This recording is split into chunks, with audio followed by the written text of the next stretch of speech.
J'ai vraiment connu. Certes, j'avais vu votre victoire quand j'étais plus jeune. Et mais moi, il y avait un moment qui m'avait marqué, Monsieur le Président. C'était cette conférence de presse que vous aviez avec le président des États-Unis d'Amérique, Barack Obama, Ouais. qui était venu au Sénégal. Et là, vous m'aviez laissé sans voix. J'ai dit sincèrement, je voulais même en faire une vidéo sur H5 Motivation parce que c'était très très fort. C'était l'occidental qui venait dans un pays africain qui voulait imposer sa vision. Et vous lui avez répondu d'une manière magistrale, c'était juste pour le public, je repasserai l'extrait. Je l'ai dit déjà en Conseil des ministres, c'est l'option du Sénégal pour le moment, mais tout en respectant les droits des homosexuels. Et nous n'avons pas, pour l'instant, nous ne sommes pas disposés à lever cette disposition de la loi. Ce qui ne veut pas dire que nous sommes homophobes. Mais il faut que la société absorbe ces questions, qu'elle prenne le temps de les traiter sans qu'il y ait une pression ou une force à appliquer par rapport à ces questions. C'est comme la peine de mort. C'est des questions que chaque pays traite. Chez nous, nous l'avons abolie depuis longtemps. Dans d'autres pays, cela s'impose parce que la situation du pays l'exige. Et nous respectons en fait le choix de chaque pays. Mais soyez rassurés, le Sénégal est un pays vraiment de liberté et les homosexuels ne sont pas pourchassés. Mais pour le moment, il faut aussi qu'ils respectent le choix des autres Sénégalais.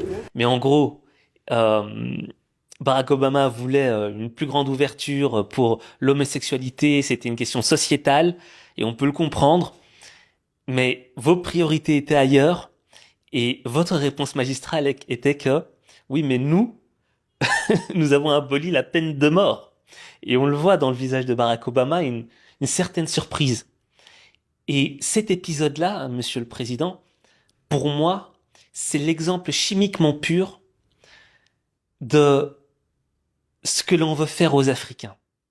Constamment imposer une vision. Et vous, dans votre parcours de politique internationale, comment est-ce que vous avez fait pour changer cette vision que le monde a de l'Afrique? Oui, d'abord, je voudrais saluer le président Barack Obama. Il m'a fait l'amitié de venir au Sénégal en juin 2013. Il est resté 3 jours au Sénégal. Il a rencontré des gens, il est allé à Gorée, on a dansé ensemble. Vraiment, ce que souvent les présidents américains ne font pas. Vous savez, pour des raisons de protocole de sécurité, venir manger la cuisine africaine, il a pris un yassa, etc. C'était très amical et vraiment, j'avoue aussi que, bon, je lui ai rendu visite 2 fois, j'ai fait 2 fois, j'ai rendu visite 2 fois à Washington. On a gardé une relation très forte tout au long de son magistère avant son départ en 2016, parce que je représentais souvent le NEPAD aux réunions du G20, du G7, donc on a pu développer beaucoup de. Il m'a même appelé par la suite, avant que je ne quitte mes fonctions. Quand le débat s'est posé, troisième mandat ou pas, pour vraiment s'enquérir, mais de façon très, très respectueuse et très habituelle. Donc j'ai de l'amitié pour lui. Alors, la question, bien sûr, des LGBT à l'époque était à l'ordre du jour, elle l'est toujours, avec moins d'acuité. Et ce jour-là, où il était au Sénégal, la Cour suprême des États-Unis venait d'autoriser le mariage gay. Donc c'est une journaliste américaine qui a posé la question, ce n'était pas le président lui-même. Monsieur le président Sall, oui, chez vous, il y a une loi qui pénalise l'homosexualité. Quand est-ce que vous pensez que le Sénégal doit changer sa loi? Naturellement, je lui ai dit, madame, vous savez, c'est des questions sociétales. Chaque société gère ses sujets selon son métabolisme propre. Il n'y a pas un sujet universel qu'on peut imposer à tout le monde. Et moi, j'ai toujours défendu cela. C'est-à-dire, je suis contre l'injonction civilisationnelle, de quelque côté que ça puisse venir. On n'a pas à imposer aux autres ce que l'on est, ou ses valeurs. Si elles sont acceptées, tant mieux, elles seront des valeurs acceptées, et c'est en ce moment qu'elles deviennent des valeurs universelles. On ne peut pas prendre des valeurs de civilisation, d'une société, d'un bloc, pour l'imposer au monde entier. Ce n'est pas acceptable. Et ça, c'est un combat que j'ai toujours mené. Et sur ce sujet, j'ai été très clair, tant que j'étais président du Sénégal, on ne va pas modifier notre législation dans le sens de la dépénalisation, puisque une loi, elle incarne finalement, c'est un code des valeurs de civilisation, des valeurs culturelles qu'on a codifiées pour en faire un code de la famille, un code pénal, etc. Donc c'est en fonction de la société, telle qu'elle veut vivre, telle qu'elle régule son fonctionnement. Donc, on ne peut pas recevoir parce que simplement d'autres sont plus puissants ou pensent donner de l'aide qu'ils doivent imposer aux États africains de changer. Ça, je l'ai toujours refusé et ça a été une ligne de conduite de mon gouvernement jusqu'à mon départ. Il n'est pas question qu'on change nos lois parce que simplement on a besoin d'aide ou de coopération.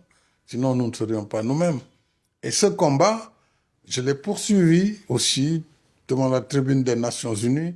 Déjà, Senghor le disait en 63, à la tribune des Nations Unies. Et les pays, comme il disait, au banquet de l'universel, c'est-à-dire au rendez-vous du donner et du recevoir, il faut que chacun apporte sa contribution pour arriver vers la civilisation de l'universel. Mais on ne peut pas avoir un bloc qui impose à tout le monde. C'est sa manière de penser et de vivre.